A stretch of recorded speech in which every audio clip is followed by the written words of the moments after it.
नमस्कार दोस्तों, स्वागत है आप सभी लोगों का इंडियन फ्लाइंग के आज के इस नई अपडेट में। आज के इस वीडियो में जानने वाले हैं कि एयरलाइंस और ट्रैवल से कौन कौन सी बड़ी अपडेट निकलकर सामने आ रही है। पहली बड़ी खबर की जानकारी ले लेंगे जो कि इंटरनेशनल फ्लाइटों से जुड़ी हुई है।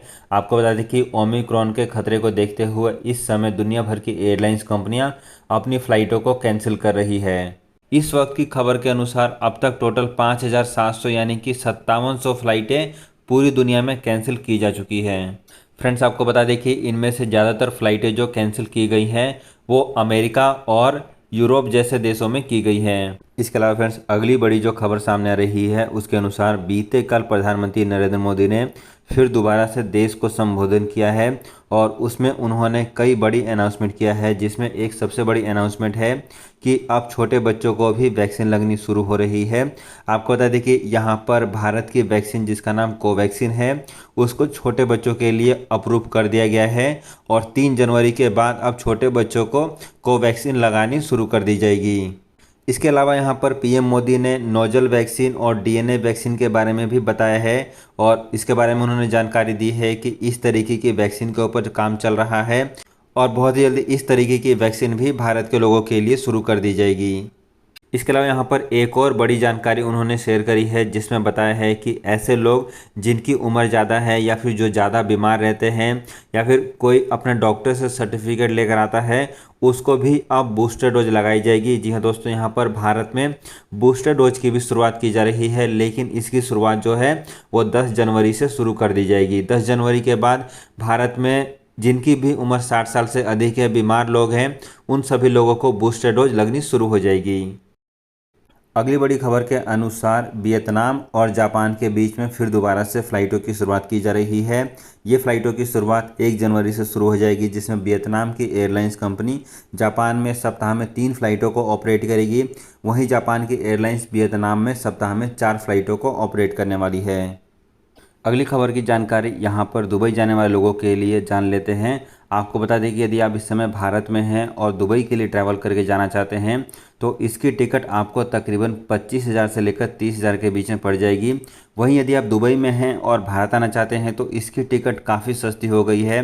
दुबई से भारत आप केवल 10,000 और 15,000 के बीच में अपनी टिकट की बुकिंग करके भारत में ट्रैवल करके आ सकते हैं। आपको बता दें कि ऐसा इसलिए हो रहा है क्योंकि इस समय पैसेंजर्स की काफ़ी हाई डिमांड देखी जा रही है। बहुत सारे लोग इस समय भारत से दुबई के लिए ट्रैवल करना चाहते हैं, जिस कारण से एयरलाइंस कंपनियों ने अभी तक अपने टिकटों के दाम कम नहीं किए हैं और अभी भी एयरलाइंस कंपनी अपने टिकटों को 25,000 से लेकर 30,000 रुपये के बीच में बेच रही है।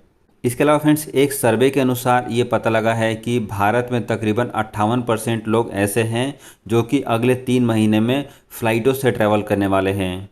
जी हाँ दोस्तों, ये डेटा जो है काफ़ी हैरान करने वाला है क्योंकि इस समय पूरी दुनिया में ओमिक्रॉन का खतरा है।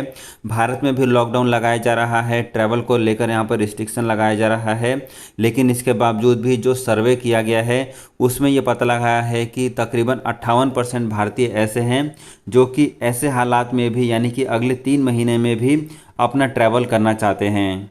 आपको बता दें कि भारत सरकार ने यहाँ पर सभी लोगों को चेतावनी दी है कि आपको सतर्क रहने की ज़रूरत है, सावधान रहने की ज़रूरत है, लेकिन अभी तक भारत सरकार ने किसी भी तरीके का कोई भी ट्रैवल रिस्ट्रिक्शन लागू नहीं किया है। जी हाँ दोस्तों, यहाँ पर भारत के कई सारे राज्यों में नाइट कर्फ्यू लगाया गया है। इसके अलावा न्यू ईयर को देखते हुए कई होटल्स और रेस्टोरेंट के ऊपर यहाँ पर रिस्ट्रिक्शन लागू कर दी गई है, लेकिन अभी तक किसी भी ट्रैवल रिस्ट्रिक्शन को लागू नहीं किया गया है। भारत में ट्रैवलिंग को पूरी तरीके से ओपन रखा गया है। भारत में जितनी भी फ़्लाइटें ऑपरेट की जा रही है वो इस समय फुल कैपेसिटी पर ऑपरेट की जा रही है और इसके अलावा जितनी भी इंटरनेशनल फ़्लाइटें हैं वो वैसे ही ऑपरेट हो रही है जैसे आज से 1 महीने 2 महीने पहले ऑपरेट की जा रही थी। लेकिन फ्रेंड्स, साथ ही साथ हम आपको ये भी बताते चले कि राज्य स्तर पर यहाँ पर कुछ नियमों में बदलाव किए जा रहे हैं। जैसे कि महाराष्ट्र की सरकार ने एक अलग से नियम लागू किया हुआ है जिसके तहत जो लोग भी दुबई से इस समय मुंबई एयरपोर्ट पर आ रहे हैं उन सभी लोगों को कंपल्सरी होम क्वारंटीन दिया जा रहा है। ये नियम केवल मुंबई एयरपोर्ट पर है। यदि आप भारत के किसी और एयरपोर्ट पर ट्रैवल करते हैं, दुबई से आते हैं, तो आपके ऊपर ये नियम एप्लीकेबल नहीं होगा। इसके अलावा फ्रेंड्स, अगली अपडेट के अनुसार भारत में पायलट्स की डिमांड काफ़ी ज़्यादा बढ़ चुकी है। जी हाँ दोस्तों, एक डेटा के अनुसार भारत में तकरीबन 17,000 पायलट्स हैं जो कि पिछले साल कई सारे पायलट जो हैं जॉबलेस हो गए थे। बहुत सारे एयरलाइंस कंपनियों ने अपनी छटनी शुरू कर दी थी, जिसमें बहुत सारे पायलट्स जो हैं अपनी जॉब को खो चुके थे। यहाँ पर जेट एयरवेज ही बंद हो चुका था, जिस कारण से कई सारे पायलट जो हैं जॉबलेस हो चुके थे। क्योंकि अब भारत में एक नई एयरलाइंस कंपनी आकाश एयरलाइंस आ रही है। इसके साथ साथ जेट एयरवेज की उड़ानें फिर दोबारा से चालू हो रही है। इन सभी चीज़ों को देखते हुए भारत में पायलट्स की डिमांड फिर दोबारा से बढ़ चुकी है। आपको बताना चाहेंगे कि भारत में ये दोनों एयरलाइंस कंपनियां अपनी फ़्लाइटों की शुरुआत समर शेड्यूल में कर सकती है। जेट एयरवेज भी अपनी फ़्लाइटों को बहुत ही जल्दी शुरू करने वाली है। इसके साथ साथ आकाश एयरलाइंस ने भी अपनी तैयारियां पूरी कर ली हैं और उम्मीद के अनुसार आकाश एयरलाइंस भी अगले 6 महीने में अपनी फ़्लाइटों को अवश्य ही चालू कर लेगी। इसके अलावा फ्रेंड्स एक बहुत ही इंपॉर्टेंट जानकारी, इस समय यदि आप दिल्ली एयरपोर्ट पर ट्रैवल करने वाले हैं तो दिल्ली एयरपोर्ट पर आने वाले सभी लोगों के लिए नए नियम लागू कर दिए गए हैं। इसको लेकर हमने एक पूरी डिटेल वीडियो बनाकर अपने चैनल पर डाल दी है। यदि अभी तक आपने दिल्ली एयरपोर्ट से जुड़ी हुई उस वीडियो को नहीं देखा है तो वीडियो में दिए गए डिस्क्रिप्शन बॉक्स पर एक बार जा सकते हैं, नहीं तो वीडियो सेक्शन में भी जाकर आप दिल्ली एयरपोर्ट से जुड़ी हुई उस वीडियो को देख सकते हैं। फ्रेंड्स अगली खबर के अनुसार भारत में कोरोना के केसेस को लेकर भी जान लेते हैं। आपको बताना चाहेंगे कि अब तक भारत में ओमिक्रॉन के 439 केसेस की रिपोर्टिंग की जा चुकी है, जिसमें सबसे ज़्यादा केसेस महाराष्ट्र और दिल्ली से सामने आए हैं।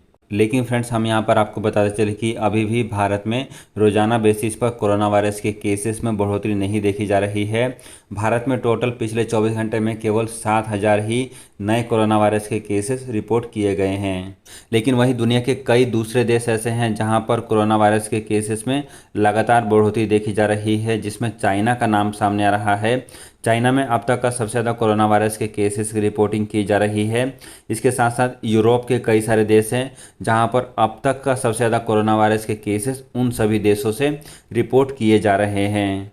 इसके अलावा फ्रेंड्स कई सारे लोगों के ऐसे सवाल आ रहे थे कि वो दुनिया के दूसरे देशों में ट्रैवल करके जाना चाहते हैं, लेकिन उनको ट्रैवल के गाइडलाइन के बारे में नहीं पता है कि उन देशों में ट्रैवल करने के कौन कौन से नियम एप्लीकेबल हैं। तो फ्रेंड्स हम यहाँ पर आपको बता दें कि भारत सरकार ने दुनिया के टोटल 35 देशों के साथ एयर बबल्स के तहत अपनी फ़्लाइटों को चालू किया हुआ है।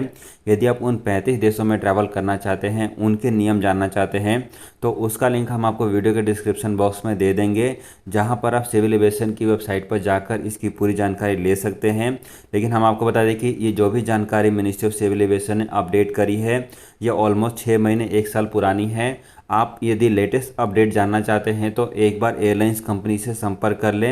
एयरलाइंस कंपनी से आपको लेटेस्ट इन्फॉर्मेशन मिल जाएगी कि यदि आप उन देशों में ट्रैवल करना चाहते हैं तो वहाँ पर कौन कौन से नियम एप्लीकेबल हैं। सो फ्रेंड्स ये थी आज की एयरलाइंस और ट्रैवल से जुड़ी हुई कुछ बेहद ज़रूरी और काम की अपडेट। यदि आपको वीडियो अच्छी लगी है तो इसको लाइक कर सकते हैं, चैनल को सब्सक्राइब कर लें ताकि आपको ऐसी लेटेस्ट अपडेट समय पर मिलती रहे।